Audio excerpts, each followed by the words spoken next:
way. I think, women are sometimes labeled or possibly pursued as or looked at as sometimes objects, surface in younger, less mature relationships. It's usually surface attraction.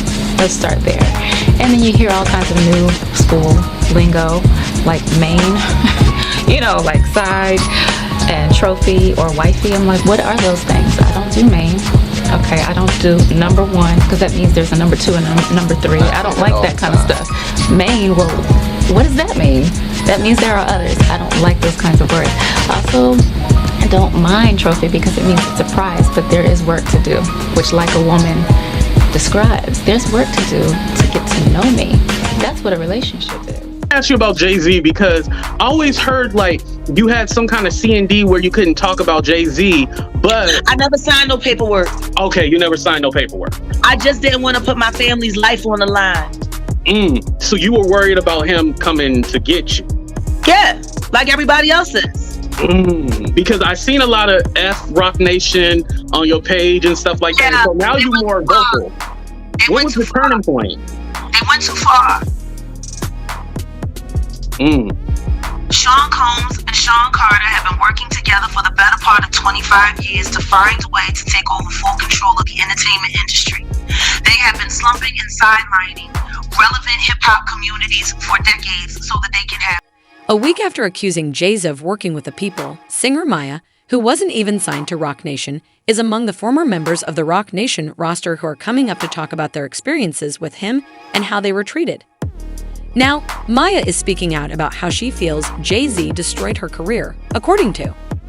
Things went south for Maya when she turned down Jay-Z's offer to remix her song Best of Me. According to Maya, this response caused her career to take a nosedive. She is not afraid to speak her mind and says that Jay-Z was responsible for her career's downfall. She even goes into excellent detail about how this happened. I'll talk to you about the Best of Me collaboration with Jay-Z. Is there a backstory to that? My record company at the time, they were doing all of the negotiations. I wasn't a part of that firsthand, so I can't really tell you how it came about, but I know that a couple of entities at the label, whether it be on the advertising, marketing side, or independent label side, because I was also signed to an independent through Interscope, which was University Music Entertainment out of Washington, D.C. So I don't have the full backstory on how the collaboration even came together. I just know that I was doing remixes back to back, and there was this artist feature and that artist feature, and I was never around in the studio to even work with that person, which is why I mentioned Lady Marmalade was so special, because I was there, working with the artist firsthand. Were you pleased that they chose Jay-Z? Yeah, I was thankful for all of the collaborations. They only helped me, not hindered me. So it was always a blessing to have another person of a different genre or the same genre come and bless you with a completely different vibe from whether it be the original record or just adding, a different energy to your creation. So it always helps because you pull their fan base in. Your fan base is intertwined. And she then went to talk about how all the speculation surrounding her doesn't really bother her. It seems like when female singers work with rappers, they try to link them romantically, and years later, another rumor comes up saying that you guys had an affair. Even though you denied it, how does that make you feel for something so old to come back up? Well, what was old just never existed. So, there was nothing to come back up because it never existed. Well, the rumors keep surfacing. Well, I'm in a business that comes with a lot of bullshit. If you sign up to be an entertainer, you have to realize that many things are going to be said about you. Yeah. If you exist as a human being in this world, and especially in this world with social media, you're going to be talked about. If you have any type of platform to have a voice. Females, if you have any type of sensuality, sex appeal, or not, you can still get talked about and linked to people that you have never even met, and it is what it is. It comes with the territory. So it really doesn't bother me. Maya, who has been in the business since the late 1990s, rose to prominence in both music and acting, winning both the Grammy and Screen Actors Guild Awards. Her 3 gold-certified albums helped her establish her career, and she appeared in successful films such as Shall We Dance? However, she left her record label, Interscope Records, after a disagreement, even though she had been promoting her 4th album, Liberation, at her new label, Universal Town Records. Instead of suing Maya for the bungled record promotion that resulted in leaks and dissatisfaction, Maya decided to solve the matter by becoming an independent artist. Maya discussed the industry's dark sides that fans may not know. She discussed power struggles, the unfair treatment of new musicians, and the importance of protecting oneself from negativity and power struggles. Maya stressed the significance of being aware of one's value and having the courage to leave harmful conditions. What made you address the public? I never addressed the public about it. I addressed fans that want to know. So I don't make statements for controversy and press and all of that stuff. I answer my fans that may genuinely be concerned and have a question. But you have to understand, and that was also a lesson to me, that anything you do, say, gets snapshotted, retweeted, and everyone is all over it, whether it be television, blogs, whatever, and you don't necessarily owe anyone an explanation, but fans that follow want to know, and I think it's important when it comes to your character not to shy away from it. It's okay to tell the truth, and it's okay to give somebody a run for their money if they're disrespecting you, especially when you're a female, because we're often taught not to, and it's just self-protection, and you can't avoid a lot of things, but you do have a voice, and I don't like beating a dead horse. I don't like coming across as me trying to defend myself and come across as innocent, but people get carried away, and they do want to know. Inquiring minds would like to know. She advocated for others to be strong, say no, and be prepared to give up imagined rewards in order to protect their well-being by speaking out against individuals in positions of authority who take advantage of weak artists. Being since then, rumors have circulated that Maya was close to Jay-Z. Some of Maya's fans have speculated that Jay-Z was involved in her career slowdown. The story begins in 2000, when the two worked together on the remix of her song Best of Me. According to one of the producers, Jay-Z felt that Maya wasn't grateful enough for his help, and as a result, Maya has spoken out about how challenging it can be for women in this industry. Now there are a lot of young female artists that talked about being mistreated in the industry. You have Grimes and Kesha. How do you think it affects them, and do you think it's changed since you first started? Well, I can't say that all women are treated unfairly, disrespectfully, but I can say that happens all over the world, in any industry, in any circumstances, whether it be personal relationships, in business, etc. You must protect your space, but you don't necessarily know what the agenda is behind someone speaking down to you, at you, etc. There are horrible things that happen every day, whether it be in the industry or not, mentally, emotionally, sexually, financially, and you have to break down your value. You really have to assess that and your standards. And it's very difficult if you don't know it, if you can't identify it regarding what's coming at you. And that takes some time to maybe step away if you walked into this game not knowing who you are and your limitations. There can be power plays and ultimatums given for the people that hold the power, whether that be toward a female or male artist. I often find that a lot of women that I speak to suffer from that, but you really have to protect, what you allow yourself to believe, because it will be fed, whether it be your body image, what you need to change about yourself, how you need to sound, what you need to look like, how you need to dress, who you need to date, what you need to say. you grow into that. If you start early in any game without knowing who you are and being solid in some type of foundation, it's very dangerous for you as an individual. Though Jay-Z stormed out of the studio at first, he was eventually persuaded to return and finish the song. However, rumors about their relationship persisted, with word on the streets suggesting that Jay-Z made advances that Maya turned down, leading to Jay-Z's perception of Maya's behavior that night at the Hit Factory studio as disrespectful and bratty. To conflicts after Jay-Z and Solange's infamous elevator incident in 2014, which sparked rumors of Jay-Z's infidelity, things for Maya calmed down. She was accused of being Jay-Z's sidekick, especially after Beyoncé's Lemonade album dropped, drawing harsh criticism and being called Becky with the good hair.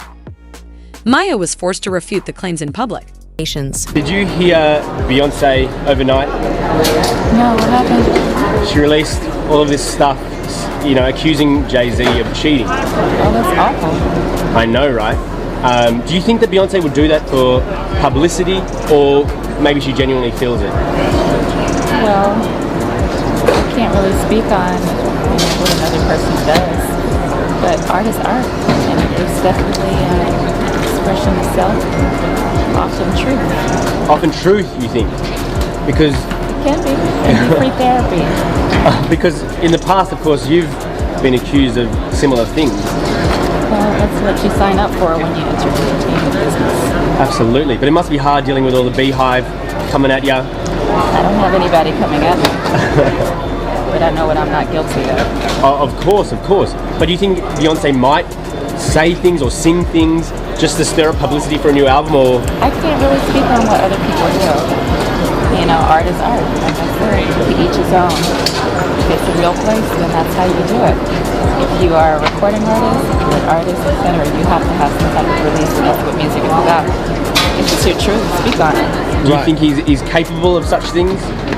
Maya revealed in an insightful interview that her experiences in the business inspired her to start her own label, Planet 9, so she could run her business how she wanted. Operate on her terms.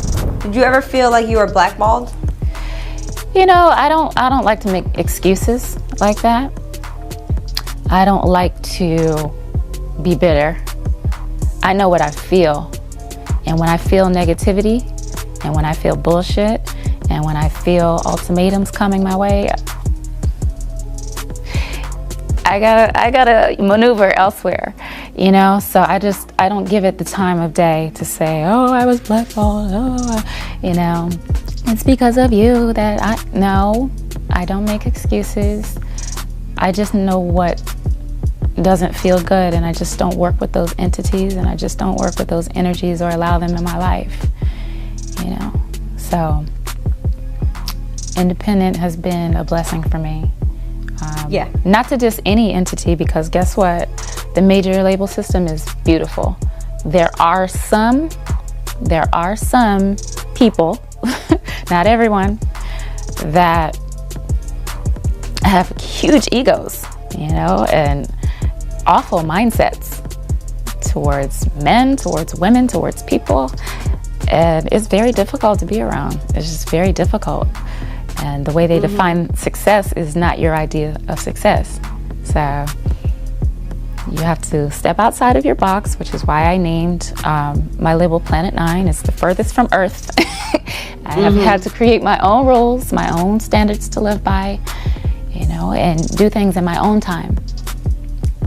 My planet might not necessarily rotate around the sun 365 days. It might take me 7 years to do something in my own time versus one Earth here.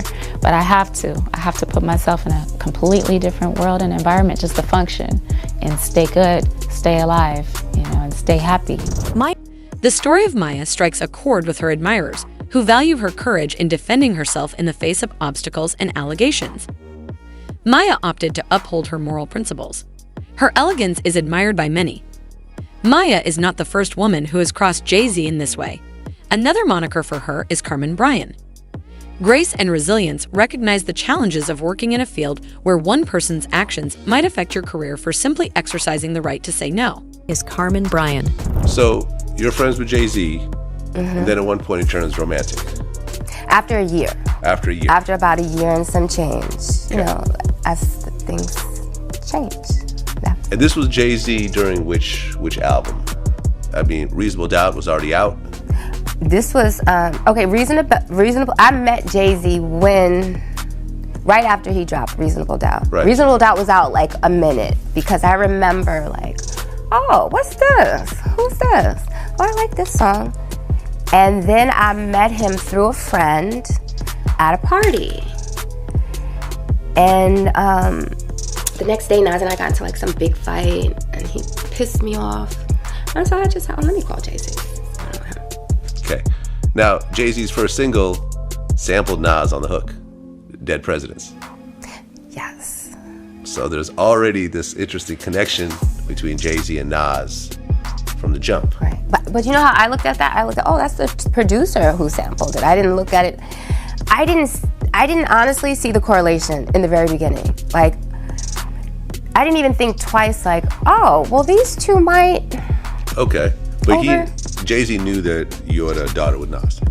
Yes, he did. He was aware of that. He was aware of that. Mm-hmm. Okay. So you guys are messing around. You and Nas are getting into problems, or having problems with your relationship. Yes. At what point does Takeover come out? Takeover came out. I had already left Nas. Okay. I had already broken up with him. I shipped all of my things to LA. I moved. I packed Destiny and I up. We were already out. Even though Carmen Bryan isn't a household name, her involvement in one of the most famous feuds in music history made her relevant. In 2001, Jay-Z launched The Takeover as part of his Blueprint campaign, which marked the start of a widely publicized feud with Nas. The album's opening track revealed what was reportedly a long-standing tension between the two rap heavyweights. Rap heavyweights. I'm the reason why they had. Okay, was there a specific thing that happened? No, there was no specific thing. It's just like in any relationship, when you're dating more than one person, there's a number of things that happen. There were so many things that happened that no one was aware of. Phones being snatched, calls being made, texts going back and forth between people. All of those things weren't divulged in the songs. These are things that were taking place behind the scene. Memphis Bleak was thrown as like a dart at Nas to just, spark a flame, to, shed a little bit of blood, just to see what was gonna happen on the other end. At one point, you were pregnant by Jay? Yes, I had a miscarriage. Okay, this was before the whole This is like before all of that. How far along were you? I believe I was definitely less than 3 months. It was the first trimester. It wasn't. It was still early. Exactly. Yeah, it wasn't anything crazy. It wasn't planned. It wasn't like, oh, we're gonna have this baby and move forward with our relationship. No. Okay. When you told Jay that you were pregnant, what was his reaction? I told him after the fact. Oh, you told him after? I told him after the fact. Jay-Z referenced a recent Ja Rule chorus in his line. You know who did you know what with you know who, but just keep that between me and you, deftly avoiding naming names and imparting a sense of mystery to the lyrics. Jay's made hints about a romantic relationship with a noteworthy lady in Nas's life. Nas and Jay were already sort of communicating with each other in a way. The beef was already brewing. It was on, if you listen to mixtapes, radio, interviews. We have social media now, so you can see people throwing shade. Back then, you couldn't really see it. You had to listen out for it and just be aware of it. But the beef had started way before the songs dropped. Okay, because I'd heard Is That Your Chick was about you? Here's the thing. It was, but it wasn't. That was Jay-Z. Again, Jay-Z is a very subliminal type. You know what I mean? He throws little. See, me, I don't throw shade. I pick up the whole fucking tree and swing. That's just me. Okay. But he's that character. Let me just throw a little. I'm gonna tease you here and there. I'm gonna. Okay. So the two of them were already beefing with each other. And way before. But Jay made it public with Takeover. Jay made it public with Takeover. Okay. Takeover comes out, and it's a big deal. Mm-hmm. It was a big deal, and that was a good song. We're not gonna front on Takeover's dope. The song. Takeover's dope. We're not gonna front on the song. Wait, were you mentioning Takeover or no? Sort of, kind of. My name wasn't mentioned, but there was like, again, the subliminals at the end, the little, the little things that Jay-Z does. Okay. She even went on to talk about Jay-Z's weaknesses as a person. And once I realized what Jay was doing, I was like, you know what? I'm not gonna allow him to belittle Nas anymore. Like, I'm the only person on the planet that could belittle this nigga. I'm not letting anybody else have that opportunity. And so I just called Nas, like, all right, let's talk. So I had a conversation with Nas like any attorney would have with their client. Okay. And I just basically told him, listen, if you want to win this case, you're going to have to go this route. Because I knew what type of person Jay-Z was. Jay-Z's he can be insecure. He has a little bit of low self-esteem in certain areas. And he's sensitive. And I kind of knew what. This is quite curious since, based on the commotion surrounding Jay right now, Beyonce has only ever spoken about him joking about with one lady. However, considering how well-timed Maya's admission of cheating 10 years ago has aged, it's possible that Jay had many more relationships. Years ago has aged really well. I have felt like guys feel when y'all are getting accused, like nonstop. I'm like, are you serious? Who comes up with this kind of stuff? So usually the accusers are the cheaters. You have to also find someone that is done playing the field. That is very true. They have to be done. Because you can have a good guy who's just not ready to be settled down. And I say that all the time. Like, I found a good woman. She just wasn't ready to settle down. And then you have to define cheating, Yeah, what is cheating? What is cheating? So all of these girls that you text in your phone right now, and they're sending all kinds of crazy videos and poses, that's cheating. Because if you found any of that in my phone because you voiced that you don't want to find even a guy's name that you might know in my phone, then what you're doing is cheating times 10. You know what I'm saying? Like, you have to. Additionally, it appears that Maya generally upholds strong moral standards. This is clear from the way she handled her cooperation with Nicki Minaj. She doesn't seem to be prepared to compromise for anyone. Now, in the past, you worked with Nicki Minaj, and it was before she blew up. How did that come about? I was in Atlanta recording with several different producers. I was also recording for the Gucci Mane mixtape or project, and we spoke about Nicki, and I was telling him how much of a fan I was. So he connected us, and Nicki was in the studio with Juicy J, Gucci, and I stopped through and I played her a song called Ponytail that I was actually in the midst of recording. So she heard the demo version, and I let her know about the mixtape and the project it would be on, and wanted to know if she wanted to get on it and hop on it. So I sent it to her via email, and she sent it back 2 weeks later. So it was really awesome to have her, two empowered females on a very sexy track. Could we see something from you guys in the near future? Well, that's all dependent upon the business, If you're signed to a major label, they charge quite a lot to establish a feature or lock down a feature. It's not always, hey, can you jump on this song? You have to go through several different entities to even lock that down, and then you also have to get clearance and maybe pay an incredible fee. That sounds a lot like Jay-Z's hustler persona, so it appears that Maya has had her fair share of frustration. That's all for the video, everyone. Thanks for watching.